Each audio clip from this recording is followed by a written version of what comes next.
Santiago, destacada poetista mexicana en lengua zapoteca, nacida en Juchitán de Zaragoza, Oaxaca, en 1974. Hija de Víctor Pineda Enestrosa, luchador social y defensor de los derechos de los campesinos. Fundador de la organización social Coalición Obrera Campesina Estudiantil del Istmo, COSEI, quien fue desaparecido por el ejército en 1978. Su poesía refleja la lucha de su pueblo y la búsqueda de su padre ausente, convirtiendo su palabra en un poderoso instrumento de resistencia y denuncia. Autora de varios libros de poesía traducidos a múltiples idiomas, que exploran temas de identidad, cultura, resistencia y la búsqueda de la justicia social. Su obra literaria ha sido reconocida por su compromiso social y su contribución a la preservación de la cultura zapoteca. Participante en festivales internacionales de poesía, como el Festival Mundial de Poesía en Venezuela, el Festival Internacional de Poesía en Medellín, el Festival de Poesía Las Lenguas de América Carlos Montemayor y el Congreso sobre Oralidad y Literatura.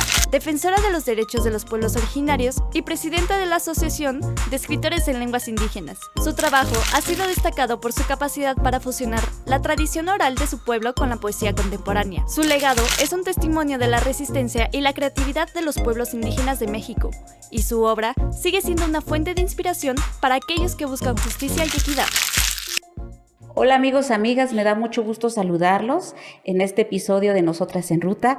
Tengo una gran amiga, ustedes ya escucharon la semblanza, ya la vieron, y pues me da mucho gusto, de verdad, que me acompañe el día de hoy, nos acompaña a todas y a todos los que nos están viendo, una gran compañera de lucha, fíjense, me da mucho gusto que ella haya aceptado la invitación para estar el día de hoy con nosotros. Así es que recibamos a la gran amiga, luchadora social, es una activista y ahora poetisa. Nos vamos a enterar más, ahora sí que ella nos cuente su historia. Me da gusto recibirte, amiga, a Irma Pineda Santiago. Bienvenida, Irma. Muchas gracias, querida Betty. Un honor estar en tu programa y pues un saludo a toda la audiencia que nos acompaña. Muchas gracias. Pues bien, si bien ya ahorita se narró tu semblanza, sí nos gustaría que nos compartieras dentro de toda lo que es tu historia de vida, ¿quién es Irma? Pues me defino principalmente como una mujer vinizá, que es la manera en la que nos autonombramos los zapotecas de la región del Istmo, ¿no? Porque en el estado de Oaxaca pues hay varias agrupaciones de zapotecas. Todos los vinizá estamos en la región del Istmo, me identifico como una mujer vinizá, poeta, escritora, profesora también.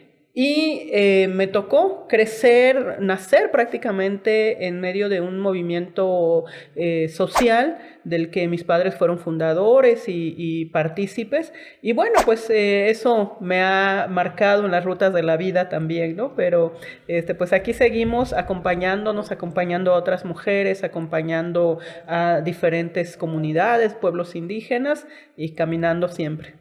Muchas gracias, Irma. Estaba platicando con Irma y cuando nos encontramos que nuestra historia es muy parecida, porque de una u otra forma nuestros padres iniciaron en la fundación de un movimiento. En el caso tuyo, ¿quiénes son tus papás? ¿Cómo es que creciste en familia los primeros años? ¿Nos puedes contar? Claro que sí. Mi madre es Cándida Santiago Jiménez, una profesora de educación primaria, actualmente ya jubilada después de muchos años de servicio. Sí. Y mi padre, también profesor de primaria, Víctor Pineda Enestrosa, ambos del pueblo de Juchitán, Oaxaca, sí. Ambos también vinizá, y pues bueno, fíjate que ellos se conocieron desde pues muy chicos, y la vida más adelante los hizo encontrarse no solo con la referencia de ser de un pueblo, de tener esto en común, sino que tener en común también la preocupación por mejorar las condiciones de vida de su pueblo, ¿no? Porque veían situaciones donde pues había caciques despojando a campesinos de sus territorios, porque también hay que contextualizar un poco que a principios de los años 70 cobra auge toda esta propuesta de unir al Golfo de Tehuantepec con el Golfo de México, crear lo que ahora conocemos como el Corredor Interoceánico, que bueno, sabrá mucha gente que nos está acompañando, que es un proyecto que data de más de 150 años, pero en los 70 vuelve a cobrar auge. Y esto hizo que muchos caciques de la región, pensando en hacerse ricos al negociar estas tierras con el gobierno para la apertura de este canal interoceánico, empezaron a despojar a los campesinos de sus tierras. Y esto hizo que pues mis padres tuvieran esta preocupación, ¿no? De qué manera ayudar a la gente. Y sumados a otro grupo de jóvenes, de estudiantes, de campesinos también, de obreros, amas de casa, es decir, mucha gente de la comunidad que estaba sumando sus preocupaciones, pues se van juntando y nace en Juchitán la organización que es conocida como la COSEI, que es la Coalición Obrera Campesina Estudiantil del Istmo, ¿no? Pues nace de esta necesidad de la gente. Pero mis padres, tanto mi mamá como mi papá, al mismo tiempo que estaban forjando estos movimientos y siendo parte importante de estos movimientos, pues seguían también siendo profesores, docentes y pues también nuestros padres, ¿no? Es decir, yo tengo un hermano y no dejaban de lado el ser mamá y papá, cuidándonos, leyendo para nosotros cuentos, cantándonos canciones, llevándonos también a sus procesos de organización con la gente, con el pueblo, las reuniones, las clases. Entonces, tuvimos un momento de crecer o de ir creciendo muy de la mano con ellos, ¿no? Como gente sensible, como gente preocupada por su comunidad, por su pueblo, hablantes ambos de la lengua dichazá, que es la lengua zapoteca del Istmo, los dos hablantes. Y con eso creo que nos fueron forjando también a nosotros, ¿no? A mi hermano y a mí. Tus papás son de Juchitán, ustedes también son de Juchitán. Así es, sí. O sea, tu familia se estableció en Juchitán desde el inicio, desde que tú tienes uso de razón, sí, y de ahí sale el movimiento. Sí. Mis padres son de Juchitán, mis abuelos, mis abuelos, tatarabuelos, todos mis ancestros.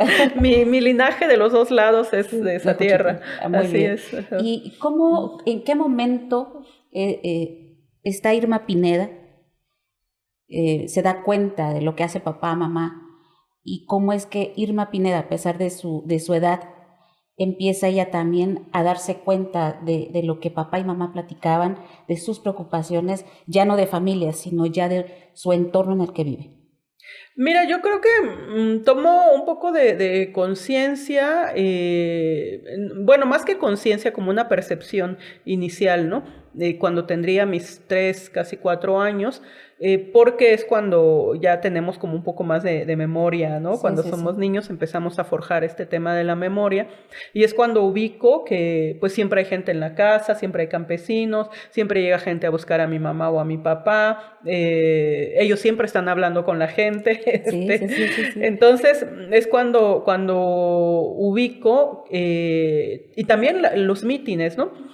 Algo muy común en Juchitán era pues el reunirse en algún espacio del pueblo donde llegaba gente de todo, y entonces los mítines se volvieron como palabras comunes para mis oídos, ¿no? Hablar de reunión, hablar de mítines, hablar de organización, hablar de lucha, hablar como todo un bagaje de conceptos que se empieza a volver común para mis oídos.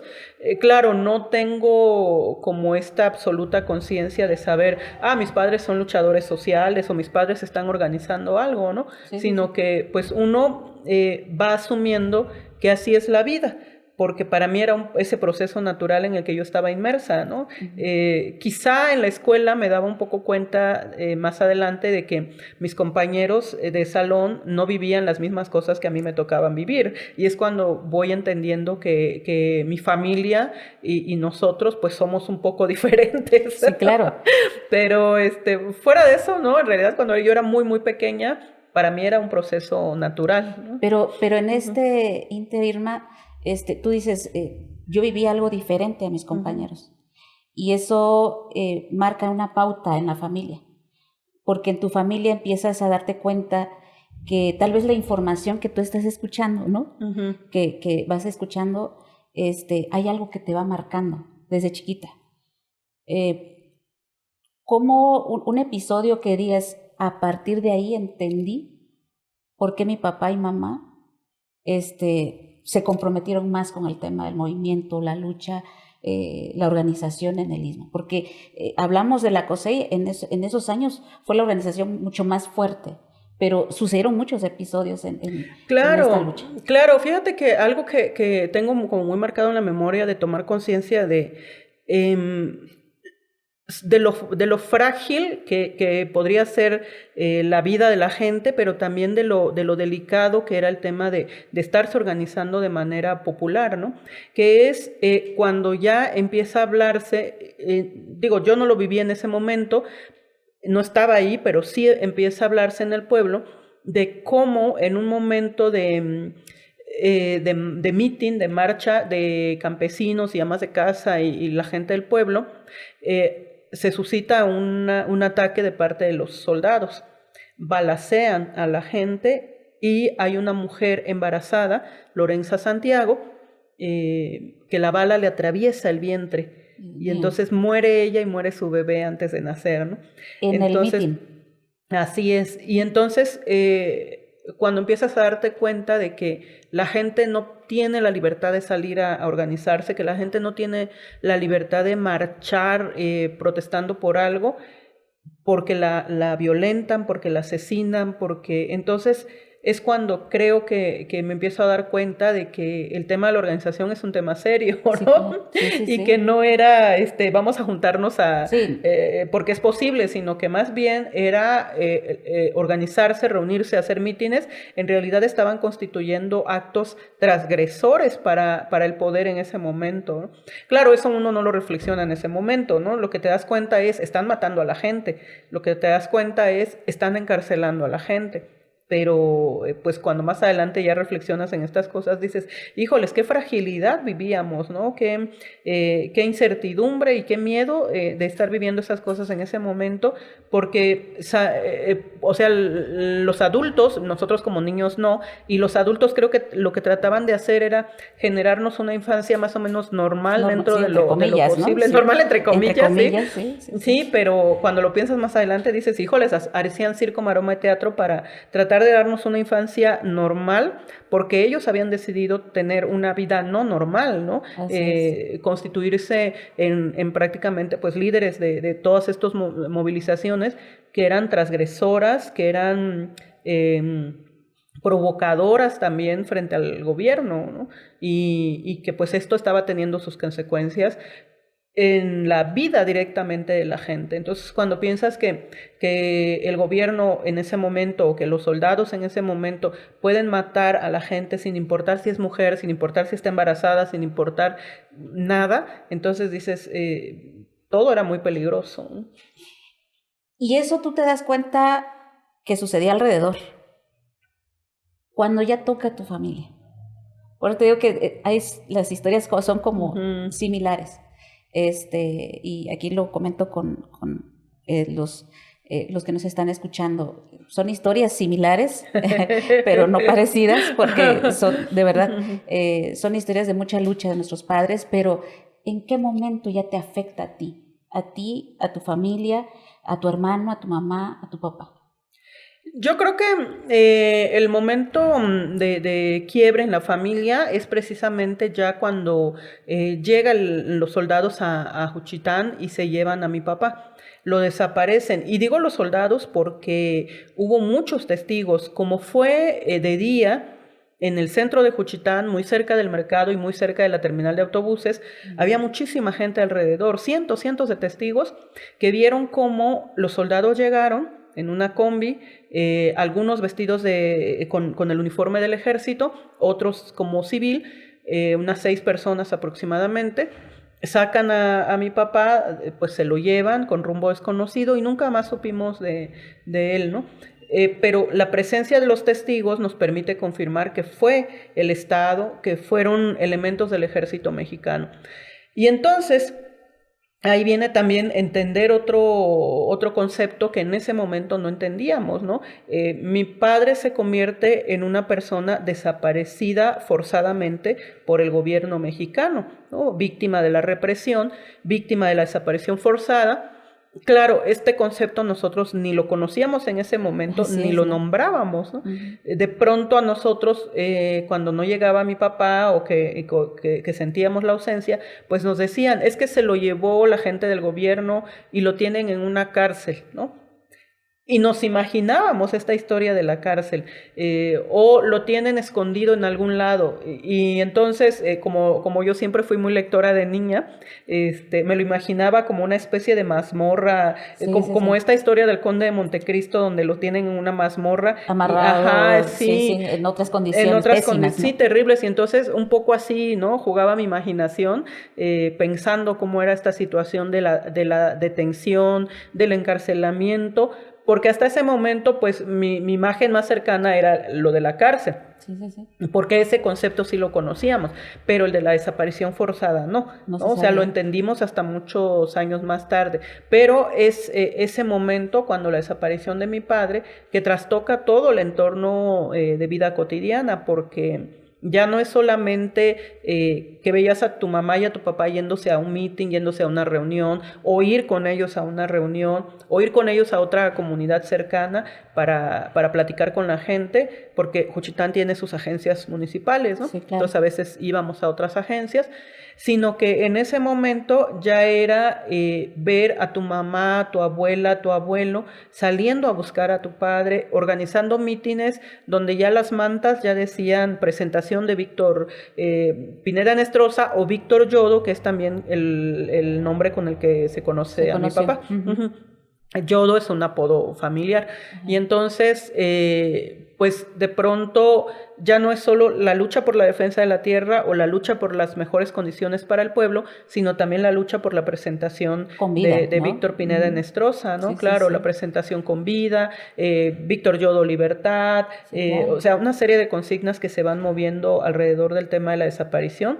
Y luego, pues, toda la tranquilidad de la familia desaparece porque ya no solo estamos viviendo en Juchitán, sino que tenemos que estar viajando constantemente, que ir a Oaxaca, hacer algún plantón, alguna movilización para pues la exigencia de la presentación de mi padre, movernos a la Ciudad de México, pues igual, ¿no? Alguna movilización. Cambia Todo, todo, todo, todo. todo, Uh-huh. todo, todo cambia, porque Así si bien tu es. entorno era Juchitán, Uh-huh.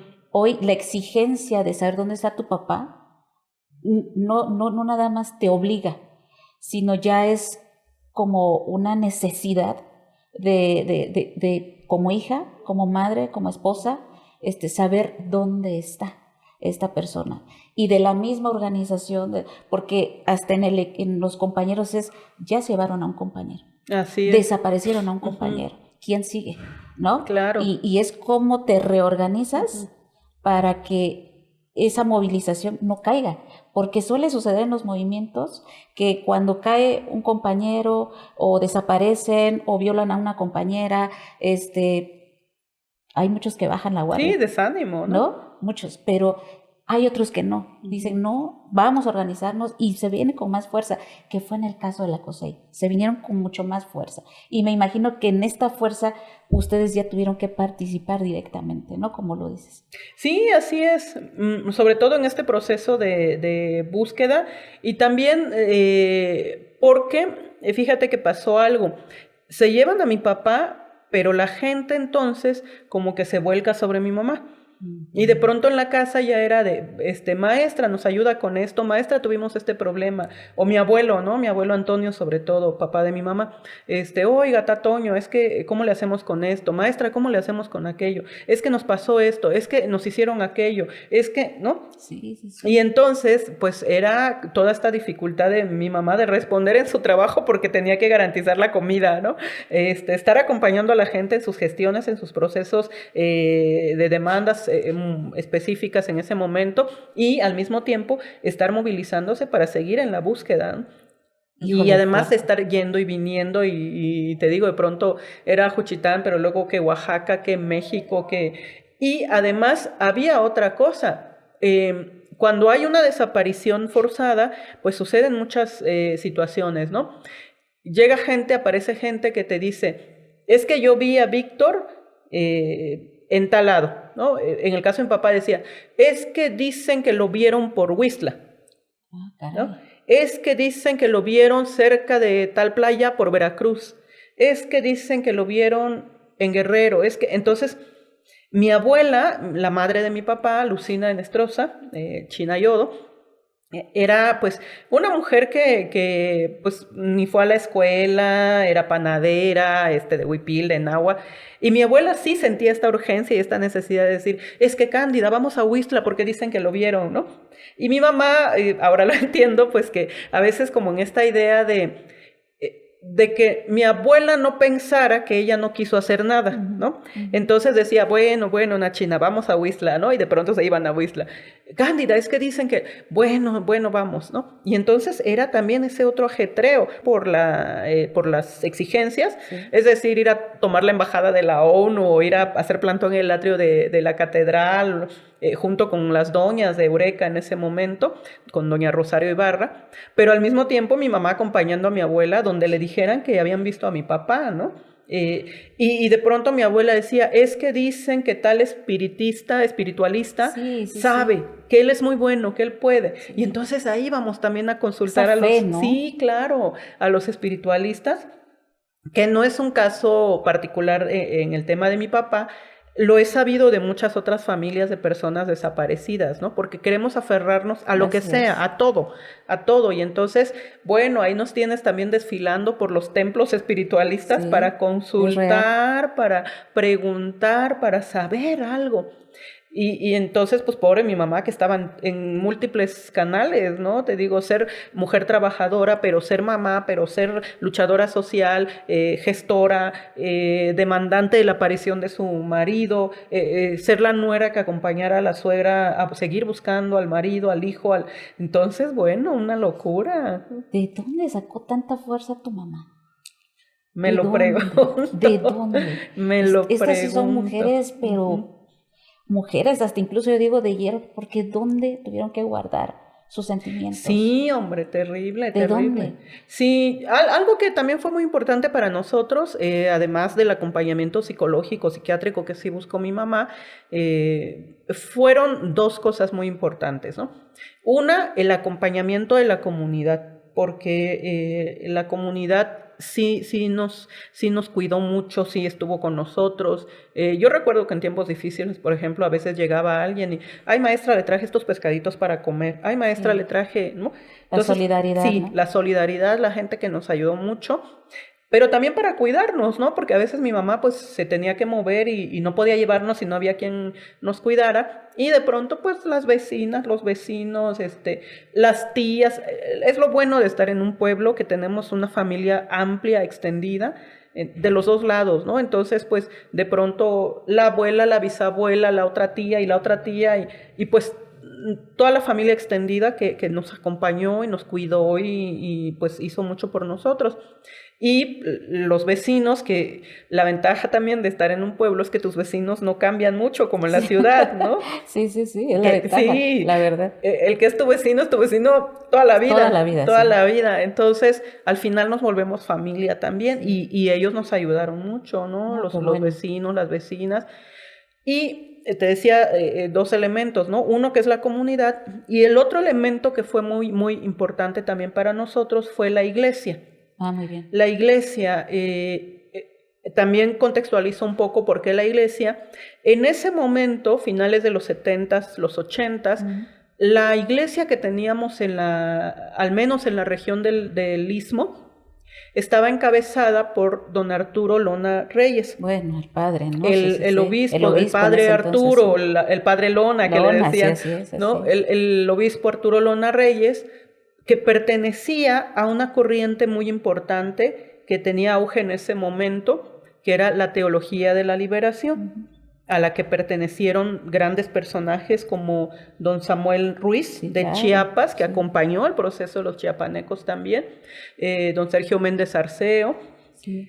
Y bueno, en el Istmo era don Arturo Lona Reyes, que junto con esta comunidad de sacerdotes, muy identificados con la teología de la liberación, pues acompañaban al pueblo en sus procesos.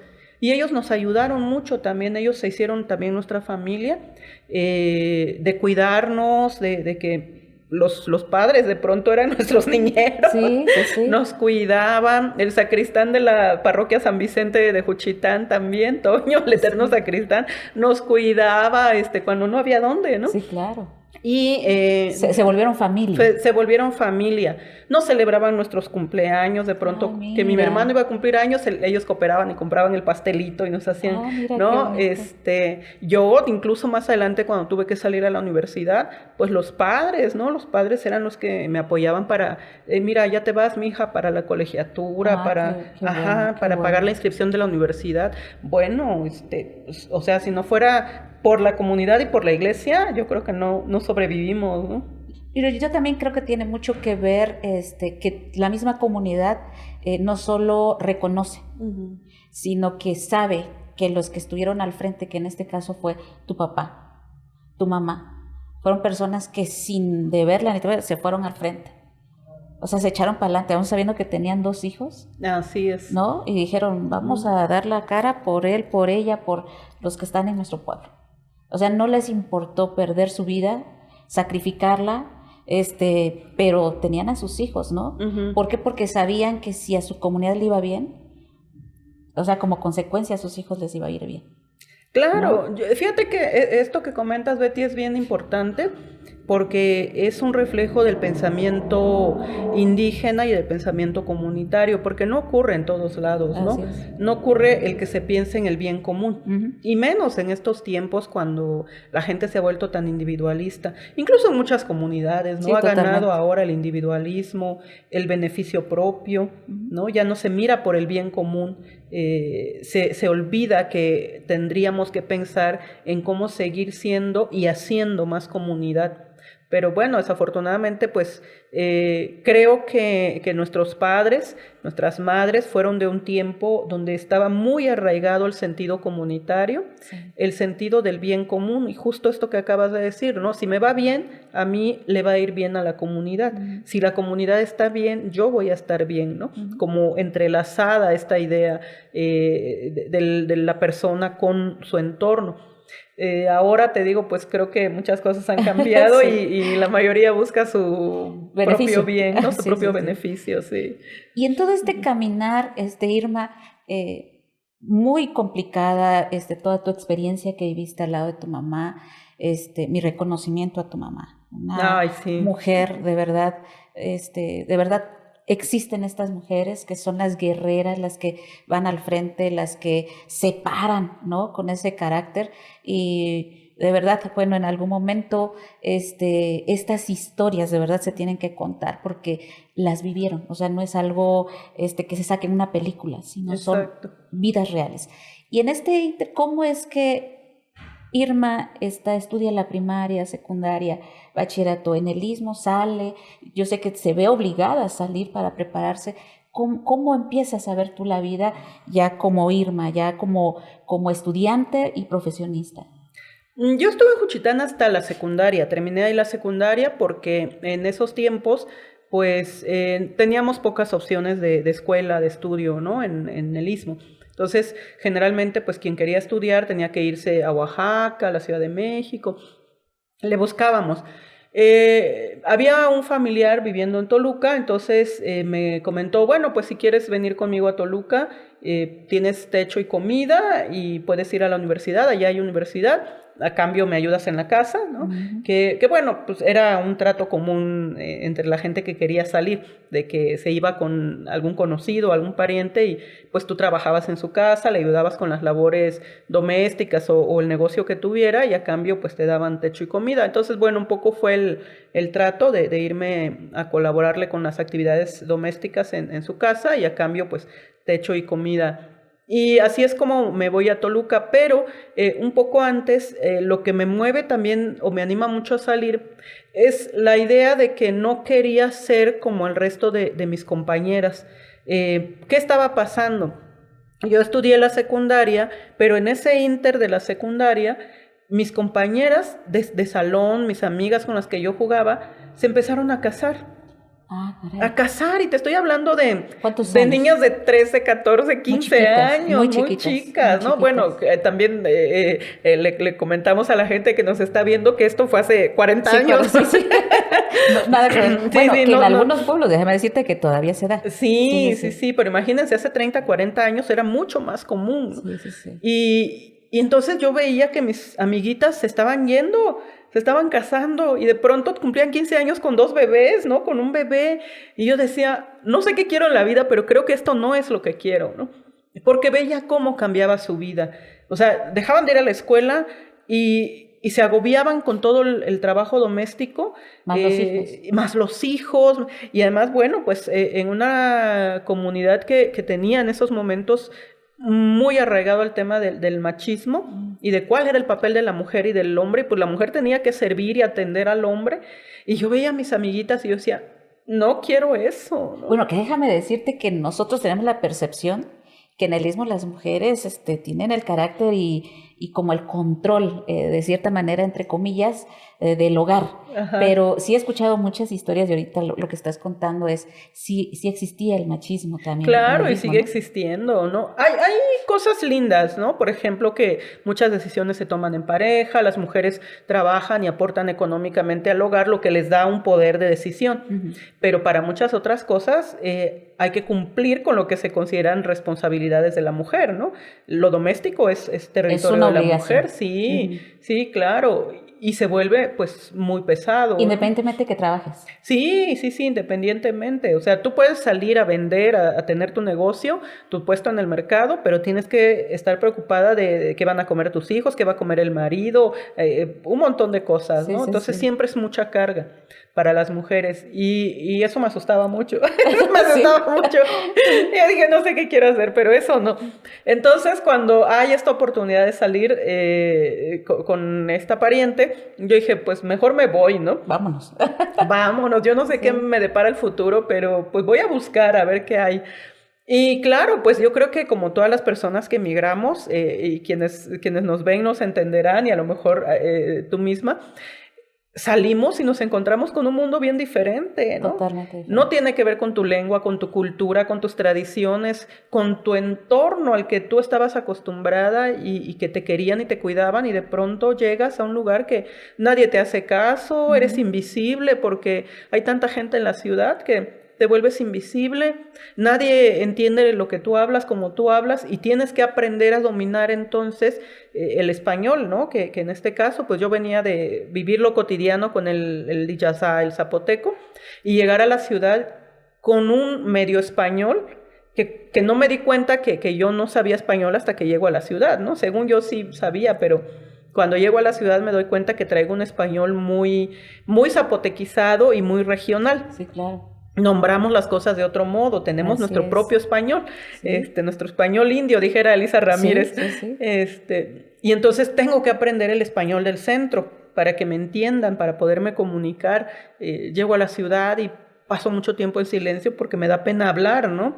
O porque intentaba, parte de la discriminación también que sufrimos, ¿no? Afuera. Intentaba hablar y se reían de mí porque hablaba diferente y me decían, ¡ay, qué chistoso hablas!, ¿no? Porque claro, era un español diferente.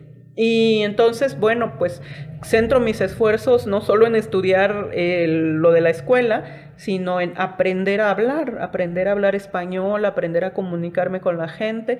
Pero ese momento también es muy, muy importante en mi vida, porque esta migración y esta nostalgia de todo lo que había dejado en el pueblo es lo que me detona a mí empezar a escribir en zapoteco. Ah, mira. Yo ya escribía siempre, desde niña me gustó leer y escribir, y desde niña escribía cuentos y poemas y cositas, ¿no? Versitos que hacía de niña. Lo hacía en español porque así estábamos alfabetizados. Yo no sabía escribir en mi lengua, pero cuando migro y me encuentro en un entorno totalmente distinto al del pueblo y al de mi lengua y de la cosmovisión, me asusta olvidar la lengua. Como estoy forzada a aprender español y a hablar solamente en español, me asusta que me gane el español y que yo me olvide del zapoteco. Mira. Y entonces, pero también traía mucha nostalgia aquí y extrañaba todo, ¿no? No solo a mi familia, a mi mamá, a mi hermano, extrañaba todo. Entonces, la comida. Ay, sí, ni digas, la comida, el clima, sí. Del calor tremendo al frío. ¿no? Ajá. Entonces, Pero me preocupaba olvidar el zapoteco y olvidar como las costumbres, como las cosas bonitas que yo disfrutaba. Y es ahí cuando empiezo a escribir. No le enseñaba yo a nadie esos poemas, ¿no? Yo lo escribía en mis cuadernos y en vacaciones iba a Juchitán y buscaba a mis maestros. Un poeta, Nedino Jiménez, que ya falleció, un profesor también, un líder muy importante de la sección 22, el profesor Nedino Jiménez. Su nombre está en el auditorio de la sección 22 en Oaxaca actualmente, ya falleció. Nedino Jiménez pues siempre me apoyó, fue mi maestro en la primaria, amigo de mi familia. Él escribía en zapoteco y entonces yo en vacaciones iba y le enseñaba mis escritos y me ayudaba a escribir, a saber escribir en zapoteco. Iba con otro poeta vecino, Víctor Terán, también muy reconocido, y pues ya me revisaban mis poemas, ¿no? Entonces, pero lo que detona es como esta migración y la nostalgia y mi temor de olvidar la lengua, ¿no? Y bueno, pues ya a partir de ahí continúo la escritura del zapoteco. A partir de ahí tú ya lo tomas como parte esencial en tu vida, pues. Sí, así es. O sea, ya empiezas a ocupar directamente ya tu mente y dices, voy a empezar a escribir, ¿no? Y empiezas con tus poemas. Así es. ¿En qué momento, cuántos años, no te pregunté, cuántos años tenías cuando la desaparición de tu papá? 4 años. Estás muy sí, chiquita. sí, estaba muy chica. Muy chiquita. Y, perdón, hay un poema que yo leí que es Cándida, que sé que es el nombre de tu mamá. Sí. Y ahí haces una reflexión, ¿no? Sobre todo a esta gran mujer, ¿no? A esta gran mujer y le dices, ¿cómo transitas, no? A pesar de todo este dolor que tienes, ¿cómo haces que tu vida sea normal? Algo así leí. Ajá, sí, entonces, cómo se vive lo cotidiano. Cómo se vive lo cotidiano. Entonces, y de verdad, ese poema me llegó porque finalmente es una lucha que no se ve. Así es. No sabes tú que hay ahí en esos sentimientos estas grandes mujeres, que son nuestras madres, que lo dieron todo por un movimiento, por una lucha, por causas justas, ¿no? Y cuando se habla de esta deuda histórica para los pueblos indígenas, cuando se habla de esta deuda histórica en estas luchas de las mujeres, estas mujeres son las que debemos hacer visibles, ¿no? Así es. Y qué bueno, Irma, que te enfocaste en ella, en esta poesía. ¿Cómo te nació? Pues justo eso, ¿no? De que un día pensando en mi madre y de cómo hacían todo por organizarnos una vida normal dentro de la locura que vivíamos, ¿no? Sí. O sea, dentro de la vorágine, de la violencia, de la incertidumbre, del ir y venir, cómo dentro de todo esto silencian sus emociones, sus sentimientos, sus dolores, por construirte una vida relativamente normal. Entonces, un día estaba más bien como pensando en eso, y yo dije, bueno, es que platico con mamá muchas cosas, y tengo dudas, y tengo cosas de mujeres, cosas, ¿no? Y lo platico con mi mamá de pronto, pero dije, hay algo que nunca he hablado con mi mamá, ¿no? Es esto, cómo aborda ella la vida intentando que parezca normal cuando hay todo este sentimiento detrás, cuando hay todo este dolor detrás, cuando hay todo eso que tienen que callar, que tienen que silenciar por construir para los hijos la posibilidad de una vida normal, ¿no? Sí, y en este mi querida Irma, tú no nada más has escrito, también estás fortaleciendo a las nuevas generaciones, has hecho talleres para niños, talleres. Que eso de verdad creo que es en los focos en los que nosotros como mujeres, yo no nada más digo los hombres, pero sí nosotras las mujeres como que tenemos como esa sensibilidad y responsabilidad para atender, porque eso va a ser el futuro de nuestro país, ¿no? Exactamente. Entonces, ¿cómo es que nace en ti enfocarte a estas nuevas generaciones? Porque me parece muy importante vincular a las nuevas generaciones a otras formas que no tengan que ver con la violencia, fíjate. Mi pueblo, como muchos pueblos, ya no solo de Oaxaca, sino en general México, pues le llegó el tema de la inseguridad, de la violencia, de pues estos grupos, ¿no? de delincuencia. Y yo decía, bueno, ¿cómo le hacemos para que no sea la única opción para para las niñas, para los niños. Entonces, desde hace años, mi mamá, junto con vecinos, amigos, familiares de mi papá, decidieron cooperar y construir una biblioteca comunitaria. La Biblioteca Popular Víctor Yodo se llama, y se construyó en la sección de la que somos originarios, la 7ª sección, que se caracteriza en Juchitán por ser una de las secciones donde hay más violencia. Ah, mira. Paradójicamente es donde más se conserva la lengua y todo el espíritu comunitario, pero también es donde hay más violencia, ¿no? ¿Tú por qué crees que se dio eso, o se está dando eso? Híjoles, no sabría explicar exactamente, ¿no? Cuál es la razón de que se asocien estas cuestiones, pero pues así ocurre. Y entonces nosotros nacimos ahí, crecimos ahí, y mi mamá se organiza con la gente y crean esta biblioteca popular, Víctor Yodo, la cual pues se volvió un espacio muy importante para la gente de la comunidad, porque también pues les acerca los libros, les permite tener un espacio para hacer tareas, para ir a estudiar, etcétera. Pero ya que está ese espacio, entonces también aprovechamos para generar los talleres, ¿no?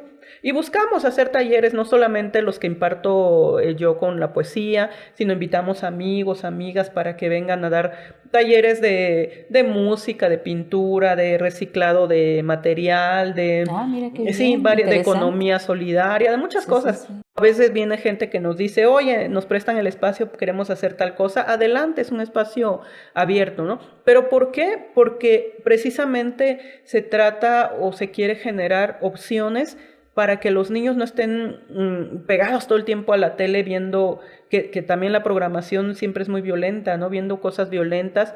Y pues ahora ya ni siquiera es la televisión, ahora es lo digital, el internet, sí, las plataformas, que tienen muchos contenidos de demasiada violencia. Y también ocurre esta apología de la delincuencia. De pronto ya tú te encuentras niñas, niños, y les dices qué quieres ser y te nombran personajes, sí, de estos fuerte, grupos, ¿no? Y es terrible. Y entonces decimos, híjoles, ¿cómo podemos abonar? Yo creo que el arte es una manera en la que se puede ofrecer una alternativa. Sí, cuando damos un taller, y lo he platicado con algunos maestros de pintura o de música, decimos, cuando damos un taller, a lo mejor vienen 20 niños al taller, estamos seguros y conscientes de que a lo mejor 19 no van a ser artistas. Sí. Uno tal vez sí va a ser artista de ese grupo, ¿no? Se va a inclinar, va a ser músico, va a ser pintor o va a ser escritor. Los otros 19 no, pero no importa, ¿sabes qué? Salvó. Los otros 19 al menos conocieron esto y desarrollan otro tipo de sensibilidad que los va a hacer menos susceptibles a caer en ese tipo de cuestiones de violencia. Sí, estoy de acuerdo. Entonces, bueno, por ahí es por donde intentamos aportar también. No, yo estoy totalmente de acuerdo. Si no le apostamos, a estas nuevas generaciones y por estas vías que ustedes lo están haciendo, de verdad, creo que es como la mejor manera de ir reconstruyendo una nueva generación que empiece a tener como conciencia, ¿no? Así es. ¿no? Sí. De ir asumiendo y adoptando su identidad, pero ¿qué más que empezar a hacer suyo? La poesía, el canto, sus tradiciones, ¿no? Que los identifica y que te enorgullece finalmente, ¿no? Y en este inter de ser orgullosos y de nuestra cultura, tú has sido una también mujer aguerrida por la defensa, no solo de nuestros textiles. Hoy estuviste en la ONU y ahí también diste una batalla. Tuvo una época en donde se plagió el tema de los textiles. Cuéntanos cómo fue también tu participación ahí para que se hiciera el eco a nivel internacional de pues nuestra identidad, ¿no? O sea, cómo una empresa sintiéndose con ese poder por el nombre que ella tiene, por la marca que ella tiene, pues se me hace fácil pues plagiar, ¿no? Y ya hago mía esta prenda. ¿Cómo fue tu voz allá en el exterior? Sí, fíjate que estuvimos, como bien lo dices, participando en la ONU, en el espacio que es el Foro Permanente para las Cuestiones Indígenas, ¿no? El foro es un órgano asesor de la Asamblea General y nos toca o toca a la gente del foro, a los integrantes del foro, proponer recomendaciones para los estados sobre algunos temas que nos interesan a los pueblos indígenas y también elaborar estudios. En esos años en que me tocó estar, que fueron 3 años, 20, 21, 22, en los 3 años ocurrió esto que mencionas, ¿no? Que se hace muy visible y muy mediático el tema de los plagios a los textiles, a los diseños, pero a música y también a semillas, es decir, a una serie de elementos que son propiedad intelectual de los pueblos indígenas. Y nadie les decía nada y hacían lo que querían. Entonces, ¿qué pasa?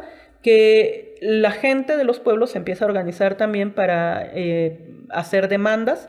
En el caso muy sonado, por ejemplo, de la blusa Mije de Oaxaca, sí, que una diseñadora francesa, Isabel Marant, pues vilmente la robó y la andaba vendiendo como un diseño suyo. Pero así muchos otros nombres, ¿no? Carolina Herrera, Louis Vuitton, muchas firmas importantes se apropian. En México mismo, ¿no? Estas empresas, Liverpool, por ejemplo, que andaba vendiendo las muñecas Lele de Querétaro Hidalgo, diseños de Tenango de Doria. Entonces, bueno, se volvió esto muy grave en el sentido de que no había nada que lo parara. Al mismo tiempo, la senadora Susana Harvey había propuesto también su iniciativa para la protección del patrimonio cultural de pueblos y comunidades indígenas y afromexicanas, pero algo ocurría y no pasaba y no lo dejaban pasar, hasta que empieza a hacerse este escándalo. Y por mi parte en la ONU propuse precisamente hacer un estudio sobre el tema de propiedad intelectual a nivel Latinoamérica, porque yo estaba no solo como representante de México, sino de Latinoamérica y el Caribe. Entonces, hacemos este estudio con lo que probamos que era muy recurrente que muchas firmas estaban plagiando el diseño de pueblos indígenas, no solo en México, ¿no? Sino también, por ejemplo, los diseños cunas de Panamá, los guayús de Colombia. Es decir, en toda Latinoamérica los pueblos indígenas estábamos viviendo esta apropiación indebida, como le llaman elegantemente, pero que en realidad es un vil robo. Robo. Exacto, sí, robo, esa es la palabra, sí. Entonces, pues fuimos uniendo también fuerzas con otros líderes indígenas de Latinoamérica para poder concretar una propuesta de recomendación. Y ahí fíjate que también fue muy, muy importante el apoyo del equipo de la Misión de México ante la ONU, que en ese momento encabezaba el doctor Juan Ramón de la Fuente, pues bueno. Hoy, por fortuna, secretario de Relaciones Exteriores. El equipo de la misión de México ante la ONU, pues también muy, muy solidarios, muy interesados en el tema y nos acompañaron en todo este proceso para poder elaborar una recomendación que planteara a los estados preocuparse más por cuidar y proteger la propiedad intelectual de los pueblos indígenas, ¿no? Afortunadamente pasó y es una de las recomendaciones establecidas por la ONU. Oh, claro, bueno, como todas las recomendaciones de la ONU, pues esperemos que sí le hagan caso. Sí, eso esperemos. Por lo menos se exhibió el tema.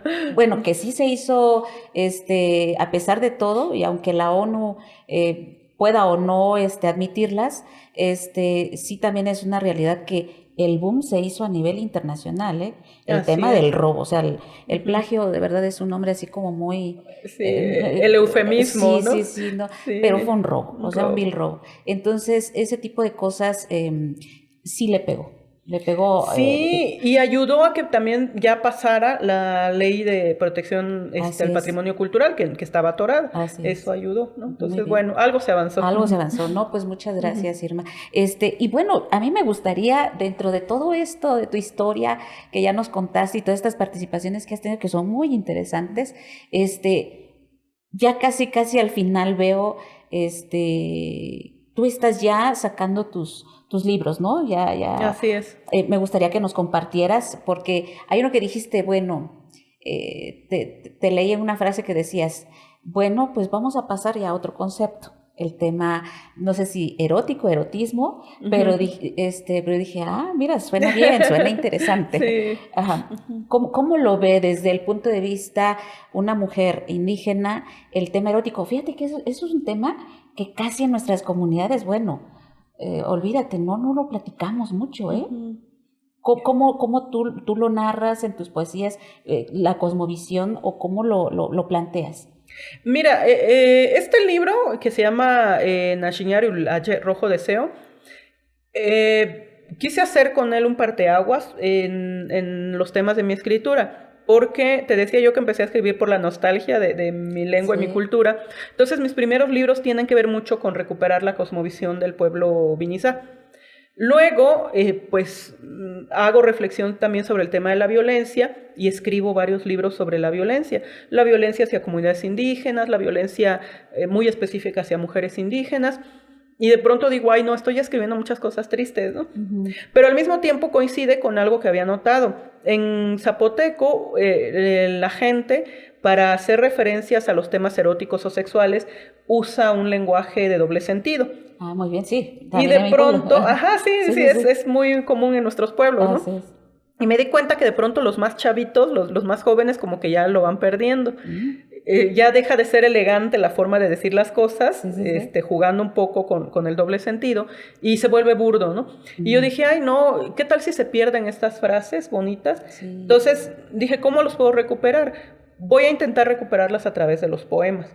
Y entonces es como... se junta la idea de hacer una ruptura de los temas tristes que venía yo trabajando, o la violencia, y recuperar un poco este sentido lúdico del lenguaje en zapoteco que hace referencia a los juegos eróticos y sexuales, ¿no? Y al mismo tiempo hacer un homenaje a las mujeres de mi tierra, de mi pueblo, y a todas las mujeres indígenas, que pues un poco pensando en esto de que somos mamás, somos esposas, somos trabajadoras, somos activistas, somos un montón de cosas.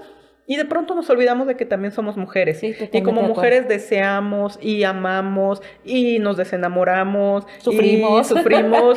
pero también disfrutamos el cuerpo y también disfrutamos nuestro sentido erótico y nuestra sexualidad, ¿no? Entonces me parecía importante hacerlo. Y salió, y fíjate que le gustó mucho a las mujeres. ¡Qué bueno! Yo tenía mucho miedo porque, como bien comentas, no son temas, lo erótico, lo sexual no son temas que se hablen tan abiertamente, ¿no? Y entonces como que estamos más acostumbrados a escucharlo en los hombres. Así es. ¿Sí o no? Pero entre mujeres lo hablamos, pero muy como a escondidas, muy entre nosotros, ¿no? Pequeños círculos, muy, la molienda, la cocina, en los espacios. Y hacerlo ya muy público, yo dije, ay, me van a linchar las mujeres de mi pueblo. Pero bueno, lo armamos, y el día que fuimos a presentarlo, pedí permiso al municipio, me apoyaron, pusieron una enramada con unas 50 sillas, y de pronto había, no sé, 200 o 300 personas de pie. De pronto emoción! el municipio tuvo que mandar a traer más sillas, y aún así seguía habiendo mucha gente parada. Pero al frente, las primeras que estaban sentadas, sí, eran las mujeres mayores de mi pueblo. Señoras mayores, te estoy hablando de 70, 80 años, ¿no? Las señoras mayores con sus enaguas, sus huipiles, su pelo blanco enfrente. Y yo, qué nervios, moría de nervios, yo me mordía las uñas. Y yo le decía a Elisa Ramírez, que me acompañó a presentar el libro, le decía, mira, prepárate para cualquier cosa, si nos avientan jitomatazos, si nos corren, si... Bueno, empiezo a leer. Y antes, o sea, ni siquiera, generalmente pues en otros lugares leo en zapoteco y en español, ¿no? Leía yo en zapoteco, terminaba yo el poema en zapoteco, y las señoras, y palmeaban y se echaban para atrás y se morían de risa. Oye, qué padre. No, ya el primer poema y que vi que aplaudieron, dije, ya pasamos la prueba de fuego. Morían de risa y al final, pues ya cotorreando con los poemas, ¿no? Oye, qué padre, qué padre experiencia. Adiós, Irma, ya nos vamos, porque vamos a batir el chocolate. Oye, qué padre. Me encantó cómo lo recibieron. Bueno, fue bien, bien lindo. Y se quedaron con eso, ¿no? Entonces, de pronto, pues yo estoy en Juchitán y voy a la radio. El otro día fui a la radio y leí un poema, ¿no? De ese libro. De ahí dije, voy al mercado de una vez. Salgo de la radio, paso al mercado, y las señoras del mercado, Irma, te acabamos de escuchar en la radio, ese poema de la tía, qué bueno, así somos las mujeres. Y yo digo, qué lindo que la gente del pueblo se identifique con lo que yo escribo, ¿no? Creo que es el mejor premio y el mejor homenaje. Sí, totalmente de acuerdo, totalmente. Oye, pues qué bueno que viviste tú en carne propia, ahora sí, el resultado de tu preocupación como rescato. Y sin que te dieras cuenta, O sea, en ese rescatar de estas palabras, la forma de cómo comunicarnos en el tema erótico, te dio un resultado de frente al público y a la gente, a las mujeres, y que lo recibieran de esta manera. Oye, creo totalmente de acuerdo contigo, es el mejor premio. Sí, es el mejor premio, la verdad, sí. Y lo estás difundiendo también. Así es, sí, es un libro que ya va en la segunda edición, porque la primera se agotó rapidísimo, la editorial ya hizo otra edición, y además, el año pasado, la SEP lo tomó como uno de los libros que incluyó en Biblioteca Centenaria. Oye, hicieron un tiraje muy grande de 60,000 ejemplares, una cosa así. Y ya está en las bibliotecas públicas de Biblioteca Centenaria de la SEP. O sea que sí ha tenido eco el libro, su eco, ¿no? Sí, y el éxito. Exacto. Y me da gusto, Irma, porque efectivamente, si tú ya tuviste esa reacción de las mujeres en el Istmo, yo creo que también será importante, sí, tal vez en otras lenguas, en otras regiones, pues no va a ser lo mismo, pero creo que el significado de esa doble sentido sí lo van a entender. Muchas mujeres lo vamos a entender, pero perfectamente. Sobre todo porque sí nos merecemos como mujeres darnos también este espacio, ¿no? De conocernos, de que lo que platicamos, o sea, finalmente no se quede ahí en un círculo chiquito. Sino que lo veamos con esa libertad, ¿no crees? Sí, y que otra gente recuerde eso, ¿no? De que, te digo, de pronto nos miran como, ay, sí, a lo mejor Betty, la activista, la luchadora, Betty, que es mamá, o Betty... Sí, pero una también es mujer y también siente y vivimos y vibramos, ¿no? Claro. Yo creo que es importante también como transformar esta mirada que hay de la gente sobre la imagen de las mujeres, ¿no? Sí, claro, claro. Pues Irma, de verdad estoy muy contenta, a mí me encantaría seguir platicando contigo, ¿verdad? Yo creo que podríamos hacer otra parte, ¿no? Para que nos cuentes ahí los chismes no se acaban. Sí, para que nos cuentes ahí un poema, de verdad sí me gustaría, no sé cómo lo veas, nos demos un espacio, para que, no sé, ¿qué te parece si hacemos algo así donde nos puedas proyectar, narrar este tipo de poemas? Porque de verdad sí es interesante difundirlo. Claro que sí, con mucho gusto, me encantará que podamos hacer un programa quizá ya más específico sobre el tema de la literatura. De la literatura, ¿no? Sí. Así es, y compartir con tu audiencia pues algunos poemas y eso, con mucho gusto. No, nos encantaría. Ya nos organizaremos. Sí, sobre todo porque yo creo que parte del legado que podemos dejar a las futuras generaciones son estos encuentros entre mujeres, y que si bien lo que nos tocó vivir sirva para que estas nuevas generaciones también hagan ese esfuerzo de salir a luchar, de ir a dar la batalla por sus sueños, por sus libertades, pero sobre todo en nuestros pueblos y comunidades indígenas, por nuestra identidad, por salvaguardar lo que por muchos años nuestros ancestros lo han hecho, y lo han hecho bien, ¿sabes? Hay cosas que sí hay que reconocer, hay cosas que tal vez ya ahorita por el estilo de vida, por las cuestiones que se están dando, o estos cambios que se van dando, hay muchas cosas que ya tal vez están quedándose atrás, pero hay muchas cosas que sí hay que todavía rescatar, hay muchas cosas que nos unen, que nos identifican, y que lejos de dividirnos, como lo comentamos en un inicio, yo creo que sí es rescatable el tema de la colectividad, porque el tema de la individualidad no nos ayuda en nada. No sé si estás de acuerdo, ¿no? Sí, totalmente. Yo creo que hay que recordar que tenemos que volver a ser y a hacer comunidad, ¿no? Eso es importante. Pues pues ir y venir, siempre a nuestras compañeras les preguntamos, les hacemos 3 preguntitas. Ajá. Así que nos digan ustedes cuál es su opinión. Para ti, ¿qué significa ser mujer? Para mí es la vida en toda su plenitud, ¿no? La vida desde el tiempo de sentir, de hacer, de proyectar, pero también la capacidad nuestra que tenemos de dar vida como mujeres, ¿no? ¿Y qué significa para ti ser poeta? La posibilidad de tender puentes entre el pensamiento, entre la imaginación y las realidades. Muy bien. Y a veces son realidades agradables, a veces no, pero la literatura permite tender esos puentes para que llegue a otra gente. Sí, totalmente de acuerdo. Irma, ¿para ti qué es la paz? Absolutamente necesaria. sobre todo en estos tiempos que vivimos tanta inseguridad en todos los sentidos y niveles. Yo creo que la paz es algo que necesitamos más que nunca, pero también me lleva a pensar en otra palabra que es esfuerzo y trabajo. Es decir, tenemos que esforzarnos mucho y trabajar de nuevo recuperando la colectividad para construir paz. Sí. De acuerdo, Irma. Pues muy bien, pues amigos, escucharon aquí la historia de vida de una gran amiga, de una gran compañera, activista, poeta. De verdad, yo quiero que hagamos un compromiso con Irma, a ver qué día de verdad vamos a unir agendas para que escuchemos sus poemas y sobre todo porque de verdad todos estos esfuerzos que hacen nuestras compañeras desde donde ellas están ayudan mucho para el tema de la unidad, de la colectividad y más cuando hablamos de nuestros pueblos originarios. Así es que Irma, me dio mucho gusto, muchas gracias por acompañarnos aquí el día de hoy. Pues miren, nos compartes tus redes o nos la dejas y ya la pasamos aquí en la cintilla.